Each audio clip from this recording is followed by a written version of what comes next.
60, 65, 70 millions d'euros pour Gonzalo Guedes. En serio? Non, mais c'est pas possible.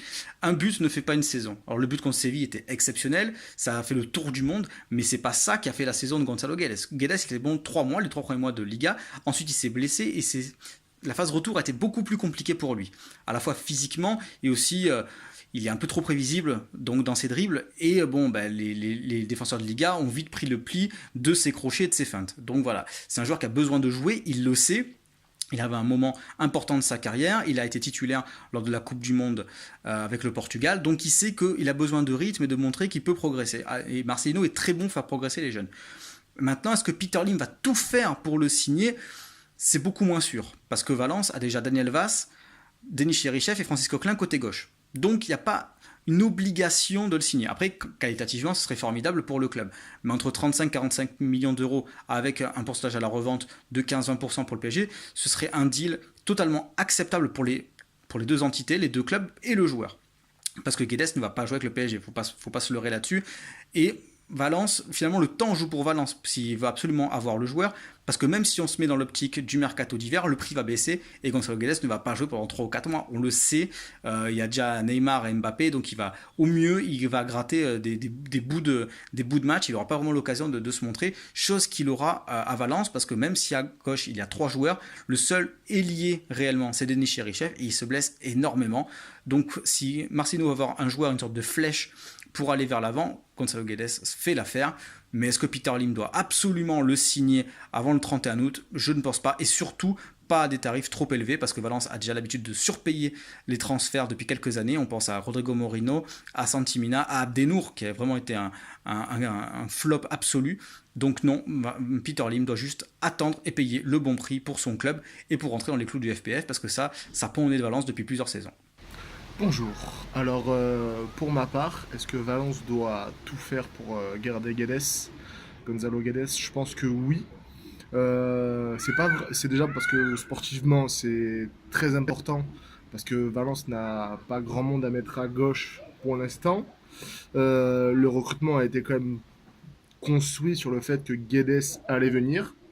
Ils ont par exemple pris Chef qui pouvait jouer à gauche, mais ils ont quand même construit leur recrutement dans l'idée que Guedes venait.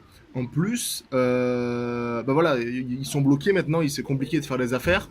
Du coup, Guedes doit venir. Parce que Guedes connaît le club, Guedes c'est un objectif depuis très longtemps. Guedes connaît bien Gaïa. On l'a vu par exemple face au Barça là, en novembre dernier, quand ils font 1-1 avec le but de Rodrigo. Guedes Gaïa, ça veut marcher. Guedes rentre dans l'axe, provoque. Gaïa peut prendre la profondeur, il le serre. Et du coup, ça ouvre un boulevard pour Gaïa qui peut faire la passe pour Rodrigo. C'est un truc qui a bien marché. Après, Guedes s'est blessé. Il a eu du mal à revenir. Il a pas vraiment joué son jeu. Mais je pense que Guedes, ça peut vraiment être un bon recrutement pour Valence pour continuer de se créer une équipe pour la Champions, pour bien figurer en Champions League et surtout pour continuer à s'installer dans le top 4 en Liga.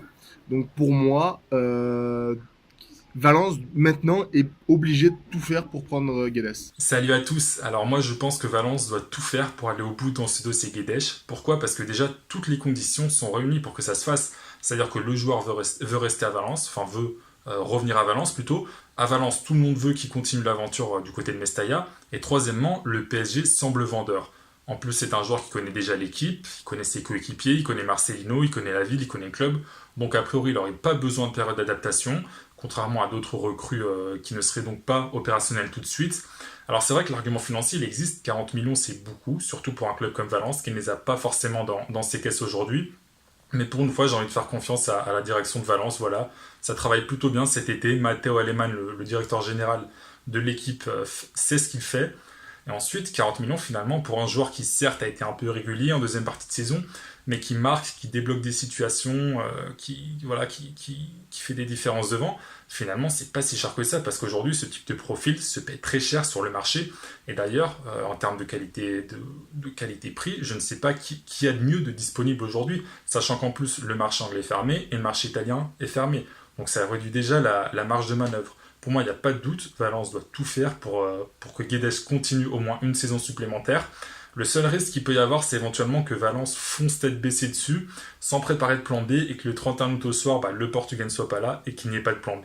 Mais dans tous les cas, je pense que voilà, Valence doit vraiment foncer, faire le forcing. Et de toute façon, Valence et le PSG semblent condamnés à s'entendre, hein, parce que ce qui arrange le mieux tout le monde, c'est que Guedes joue du côté de Mestalla cette saison encore.